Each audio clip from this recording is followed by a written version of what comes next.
ये बहुत दुखद और चिंताजनक है ये कि एक पुलिस स्टेशन के अंदर जो एक्सप्लोजिव मटेरियल्स सीज किया था वो रखा गया था स्ट्रांग रूम के अंदर, और वहां पर इस तरह का ब्लास्ट होना ये बहुत दुखदायक है। और इसमें 9 लोगों की जानें चले गई, तकरीबन 20 से ज्यादा लोग घायल हैं।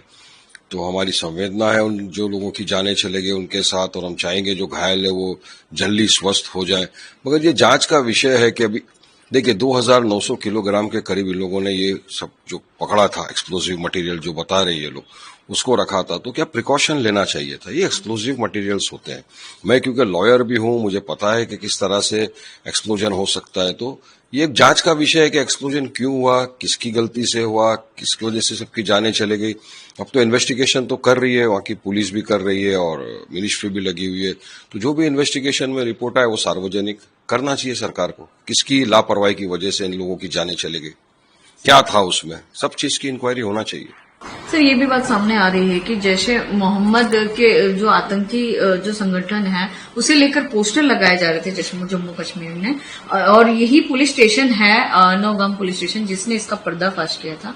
क्या लगता है कि ये टारगेट किया गया है इस पुलिस स्टेशन को, और उसके कुछ दिन पहले ही इससे सीज ये विस्फोटक पदार्थ मिलना, उसको उसी पुलिस स्टेशन में रखना, क्या लगता है टारगेटेड ऐसा लग रहा है यहाँ पे? देखिए, मैं ये आपको बता रहा हूं ना कि जिस चीज की वजह से भी हुआ, जो कोई भी कारण हो, उस कारण की पूरी तरह से चौकसी इंक्वायरी करना जरूरी है। क्योंकि आप देखिए ना, 9 लोगों की जानें चले गई, तकरीबन 29 से ज्यादा लोग घायल जख्मी हुए हैं।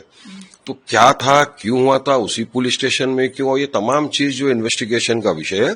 तो मैं समझता हूं कि वहां के जो पुलिसकर्मी है, सरकार उसके इन्वेस्टिगेशन करेगी और रिपोर्ट पब्लिक के सामने सार्वजनिक होना चाहिए। क्योंकि बहुत चिंताजनक विषय है कि पुलिस स्टेशन के अंदर जो सीज हुआ है, इस तरह से वहां पे एक्सप्लोजन हो जाता है और लोगों की जानें चले जाती है।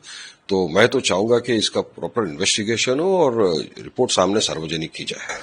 सर, बिहार में एनडीए की जीत के बाद जो है पीएम मोदी का ये बयान आया है कि बिहार की गंगा जो है वो पश्चिम बंगाल से होकर निकलती है, बिहार से होकर पश्चिम बंगाल तक निकलती है, और इसी गंगा ने जो है हमारा विजय जो है वो बंगाल में भी अब निश्चित कर दिया है। क्या कहना चाहेंगे? देखिए, उन्होंने जो बोला है, मैं तो अपनी बात करूंगा कि हमको तो बहुत खुशी है कि इस मर्तबा फिर से हमारे 5 विधायक जीत गए, चुन के जा रहे बिहार असेंबली में। और सीमांचल की आवाम ने खास तौर से हमको दुआओं से, मोहब्बतों से, इज्जत से नवाजा और हमको एक अच्छी रिश्ते कामयाबी मिली है वहां पर। मगर कई जगहों पर देखिए, मैं आपको एक जगह बताऊंगा, बलरामपुर, जहां पर हमारा कैंडिडेट था एडवोकेट आदिल हसन, 80,000 वोट लिया उसने, 80,000 वोट लिया और रिकाउंटिंग में 400 वोट से हार गया।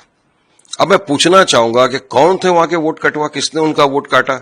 एक मेहनती इंसान, सेक्युलर माइंड वाला जीत रहा था मजलिस इत्तेहादुल मुस्लिमीन का, उसको आपने इस तरह से हरा दिया। अब किसके ऊपर आप इल्जाम लगाएंगे? कौन है असली बी टीम? किसने बीजेपी को जिताया वहां पे? किसने आप सपोर्ट किया उनको? ऐसे 1-2 जगह के ऊपर हमको और कम वोटों से हमारी हार हुई है, लेकिन फिर भी जो अल्लाह का फैसला हमको मंजूर है, अल्लाह ने हमको अच्छी कामयाबी दिया। और ये जीत सीमांचल के विकास की है, हक इंसाफ की है, डेवलपमेंट की है, करप्शन खत्म करने की है और हिस्सेदारी की है।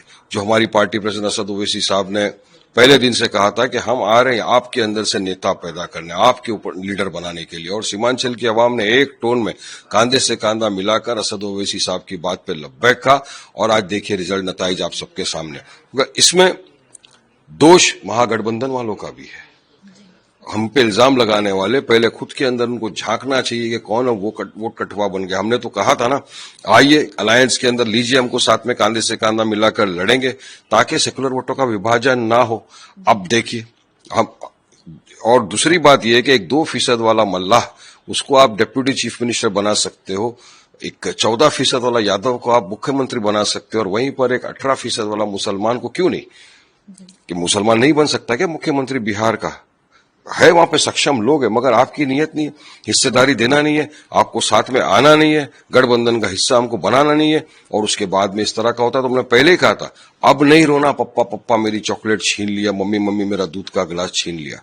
अब नहीं, अब तो जनता ने फैसला दे दिया है, सबको मानना पड़ेगा। इतना ही नहीं रुकते आप, तेजस्वी यादव हमारे पार्टी प्रेसिडेंट असद ओवैसी साहब को एक्सट्रीमिस्ट बोला था, चरमपंथी। अरे आप कौन होते? आपने एक दाढ़ी देख लिया, टोपी देख लिया, मुसलमान देख लिया तो चरमपंथी हो गया। जो इंसान हक, इंसाफ, न्याय, विकास, डेवलपमेंट की बात कर रहा है उसको आप चरमपंथी बोल के आपने सिर्फ ओवैसी साहब का अपमान नहीं किया, आपने पूरे बिहार के मुसलमानों का अपमान किया, आपने पूरे सीमांचल के मुसलमानों का अपमान किया और आपने पूरे देश के मुसलमानों का अपमान किया। इसकी वजह तेजस्वी को माफी मांगना चाहिए। आप इस तरह के अनाप शनाप बकवास करेंगे, कोई आता है शायर मुशायरा पढ़ के जाता है, हमको गालियां बक के जाता है, ओवैसी साहब के नाम से अपने नंबर्स बढ़ाने की बात करते। कोई आता है बोलता है कि हमको सीमांचल में क्यों आना चाहिए ओवैसी साहब को। अरे भाई किसी के बाप का है क्या सीमांचल? पूरे देश में जाएंगे। अब जो ये बोल रहे थे उनकी क्या हालत है आज देख ली, जनता ने उनको जवाब दिया।